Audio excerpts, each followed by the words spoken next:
But I think that looks like a good hole. Is your messy van slowing you down? Then you need to get organised with van racking from Wildbox.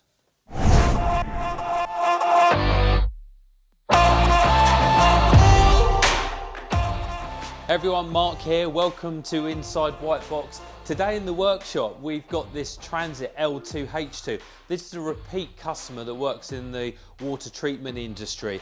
So first of all, we've got to take out all these dealer fit linings, and we'll be putting these on Facebook, eBay, free to collectors to make sure they get upcycled.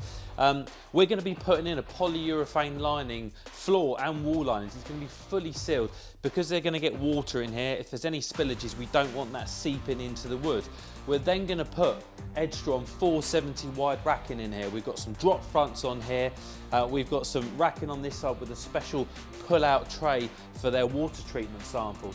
And there's quite a lot of dead space up the front, you'll see when we've completed, but that's because they've got some plant and machinery that's going to go in there too. But we'll be putting a rail along the bulkhead there to secure it in. So let's get on with the build.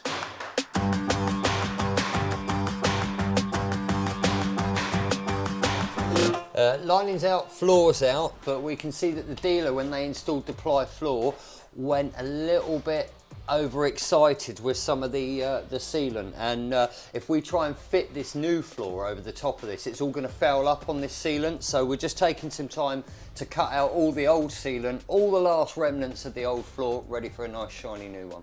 That's it, the ply lining's out. Here we are back with a bare van. All the silicone has been taken off. So the next thing we're going to do is put the polyurethane linings in. So here we have the black polyurethane floor. You can see in here actually, let's just get that out there. It's got a honeycomb center. It makes it strong, really lightweight. The reason it's good in this situation is that if there's anything that's spilt, it's not going to seep into the wood. So even with some of the coated wood, obviously if it gets in around the edges or you get any chips, it can get in and it can bulge the floor. This stuff, once it's fully sealed, is going to be fully waterproof. And the same with the linings. You know, not only can we make sure they're waterproof, this is the thinner honeycomb polyurethane lining, these are wipe clean as well. So it means any spillages on that can be easily wiped up. So the next thing, the guys are going to get this into that van.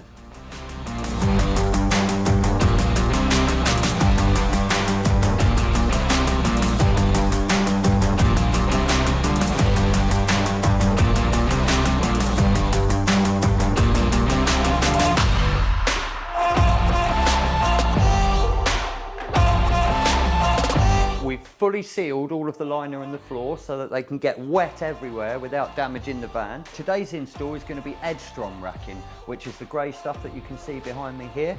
One of the differences with the Edström racking is that we attach this using steel rivets. Now, that's a floor rivet and that one's a wall rivet. These are crash tested. They're rated to in excess of 8G.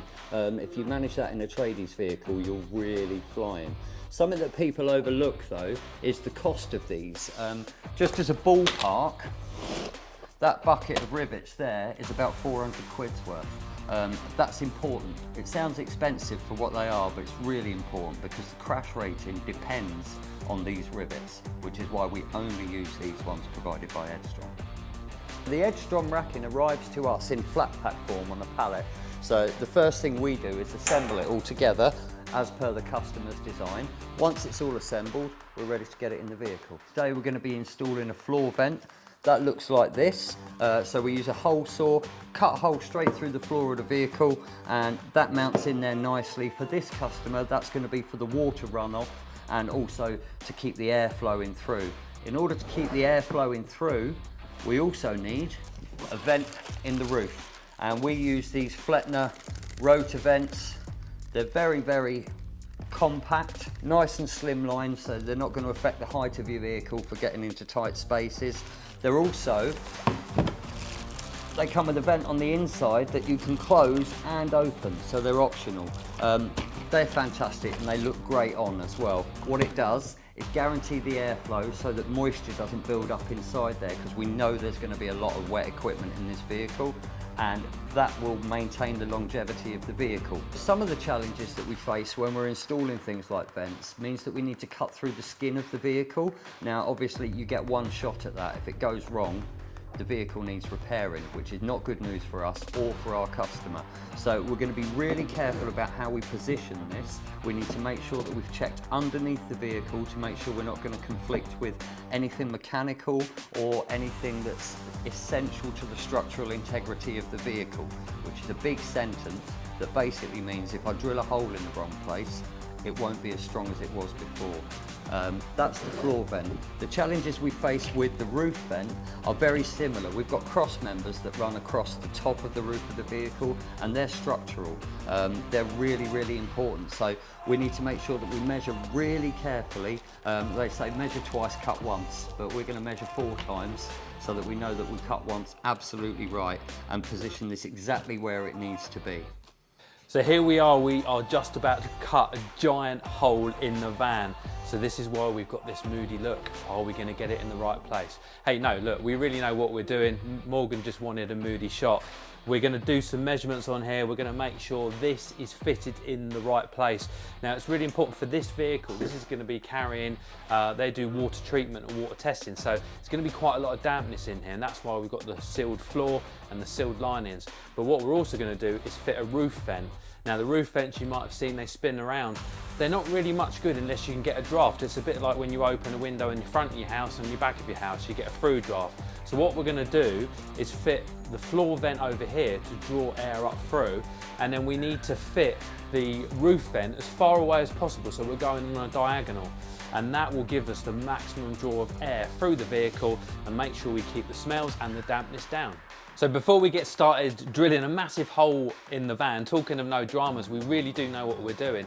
If you're having racking like this fitted into your van, and within 18 months you change that van, because we know there's been supply issues and we know people want to get organised now, we will do a free racking transfer from van to van, as long as it's like for like, and it doesn't include things like these floor vents. They will be extra. However, you know, it's not too much of a hassle for us to fit a new one of these. So free racking transfers 18 months after you've had this fitted. And you'll find the link in the description, but don't go away just yet. We've got some more work to do on the van. So here we have the Flettner floor vent. It's non-mechanical, so we literally just drill a hole. We use this foam padding on the back of it, and we fit it down into the hole. So really the priority on this job is to make sure the hole's in the right place. It's a 79mm diameter hole. We don't want to get that wrong. We don't want to drill into any wiring or any fuel tanks. Now, I know from doing previous versions of this vehicle that we need to site the floor vent around about here. At this location, but I need to make sure it's exactly right. Now, we do have some measurements we've taken before from the top, but I'm always going to go through this. You never know when there's a change on the vehicle or whether there's a bit of additional wiring in there that wasn't before, so it's definitely worth checking and not assuming there's nothing there. So the first thing I'm going to do is get underneath the van. Now, I can feel up against here. I know that this drop here is the edge of the bulkhead, so we know we can take a measurement from there. There's a bit of an instep here for the roller for the door, so what I need to do is estimate there from this point to here. We're looking at about 25 centimeters from the edge. Ideally, I want that to be a lot further in. Now, obviously we need to be about 80mm away at least from that edge. So I'm going to measure this in. We know that 25mm, from there, and this is why it's worth doing a number of times. So we know approximately the edge of this roller area stops around here. So again, looking at this, where I've placed the floor vent, it's looking like if we drill a hole in there, we're not going to catch the edge of this. So if I just go to here, to center, I know that's 37mm. In fact, what I'm going to do, just place that there. So we're 37mm from there, and we're about, let's go 190 from there. Double tap, 37, or 370 and 190. So again, I'm going to come under here, 370, takes us bang into the centre of here, so I know that's okay. We've got plenty of tolerance here, 190, takes us over here.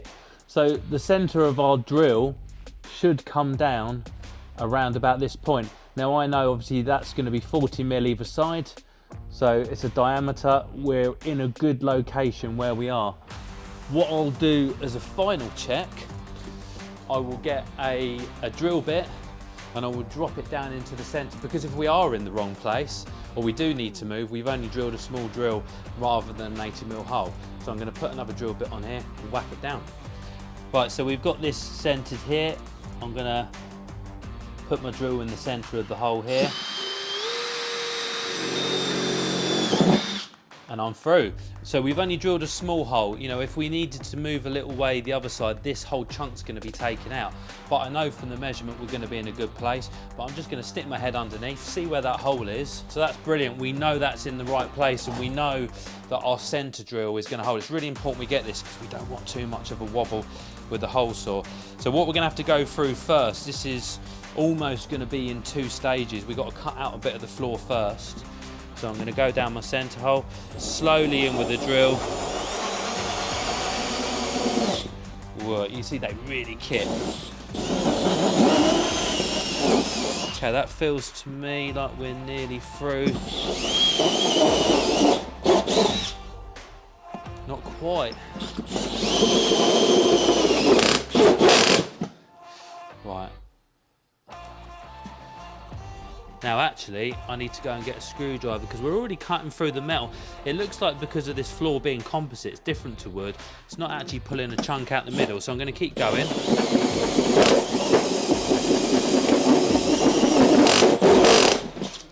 Now it looks like the chuck on the drill, not on hammer.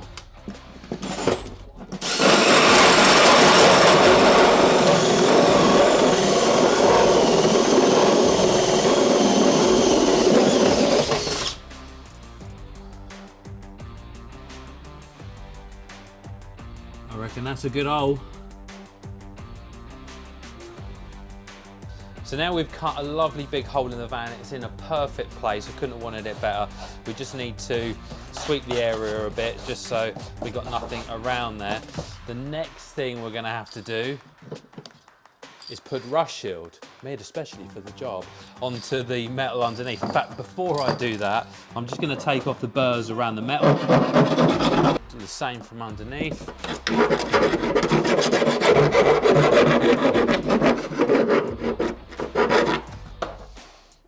That's feeling pretty good under that. It's a nice clean cut. So I'm going to spray the rust shield on from underneath because that's mainly where the metal is. I'm just going to grab the box out the bin to cover the hole so we don't get too much of the stuff coming up through. And then this rust shield, because we've now got bare metal and we've cut into where they've undersealed it, we obviously need to seal it. So we're just going to get some of this rust shield. It's clear, so it doesn't have to be pretty, but if we make sure we get all of the metal on there. Nice thick layer. I'm pretty happy with that. I've got all the metal underneath, so we know that's not going to rust. That'll easily last another 10 years. Nice smell as well. Let's take that off, get that out of the way. So now we're left with our hole. Just going to get this Flettner floor vent.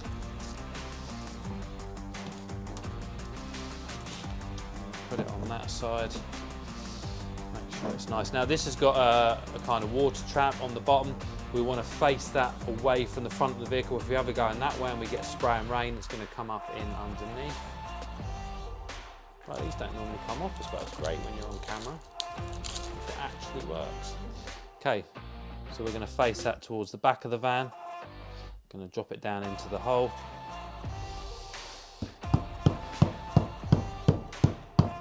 nice flat surface. If you're worried about these foam are made to hold that in there. It'll take a little while to set properly, but already I can't lift that. If you are worried about these lifting at all, you could put a bead of sealant, CT1, Sikaflex around there to make sure it doesn't move.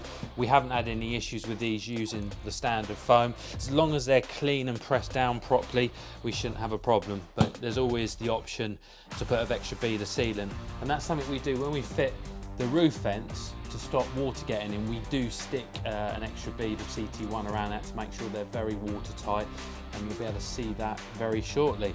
But that's the floor vent put in. You see they're fairly nice and flush. I mean, they can catch on things there. I don't believe, you know, there's another product that sits completely flush. You would have to kind of go down into the van floor, but generally they've got nice round edges. They shouldn't get caught on things, and they're very strong too. So that's the floor vent fitted.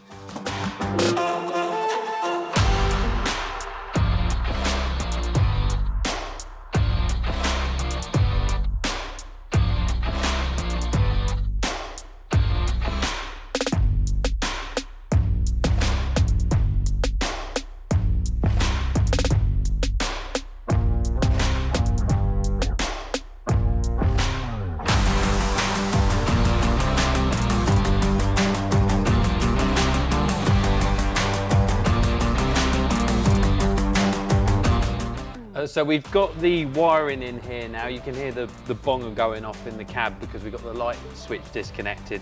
But the wiring's in, we've got the VGA cable running forward to back, the camera's in at the back. So now's the time to test it. So I'm going to switch the ignition on, the screen will go blue initially, and then the camera will come on at the rear. So, oh, Matt, you all right? Okay, so we're definitely working there.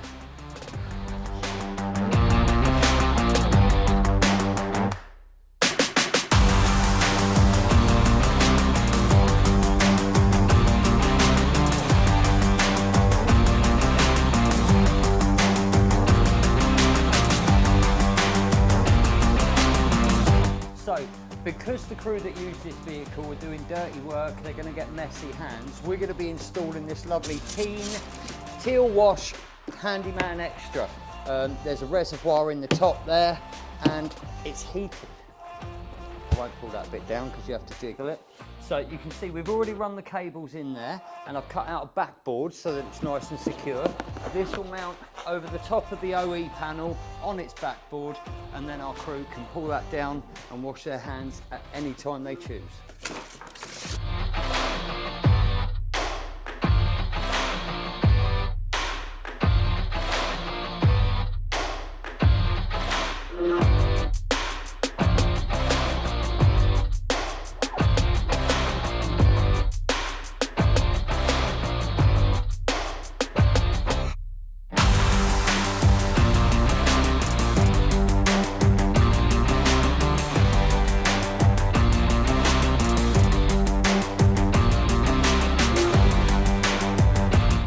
And there we have one fully installed Flettner roof vent.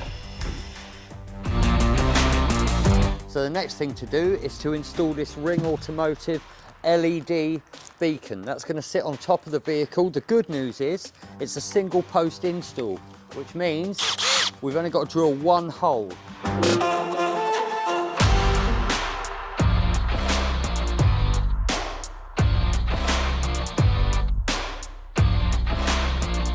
So this vehicle's got a rear reversing camera system. What's lovely is it's just a replacement brake light. So up at the top there, just below the beacon, is the van upper brake light. Well, what that camera system does, it just replaces that with the camera in the middle. So the brake light will still work, and now there's a camera. And what we've done, we've run a wire all the way to the front, and we've got a rear view. It's almost like a rear view mirror. So it sits where the rear view mirror would be if this was an open van. Obviously there's no point in a van like this having a rear view mirror because all you'd see is the bulkhead.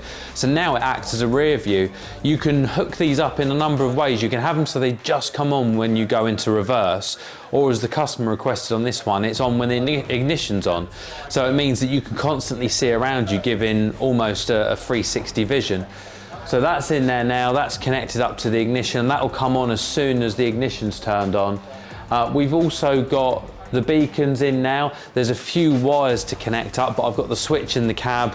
I've just got to connect it to the power. Once I've connected up the wires, I've also got a few wires to connect up to the interior lights, which will be on the switch. And then Matt very shortly is going to be fixing the hot water hand wash, which the wiring's already in the cab. So that's going to go on there. That'll be the kind of final touches with the electrics. You know, there's enough electrics in here to give us a bit of work, but not so much like inverters in some of the jobs that we've done, which can take days and days and days. There's also, obviously we've seen the roof and floor vent go in. So the roof vent's in now, the floor vent, that was nice and easy to fit. And then there'd just be the finishing touches on the racking. There's still the top to go on the passenger side. There's still a few drop flaps to go on, but they're nice finishing touches we can get on with tomorrow. So I'm pretty happy with this build. It's the third van that we've done. Really good. It's using System Edström 470 deep racking. It's looking good, it functions well, and I know the customer's very happy with the work we've done on the previous two vans.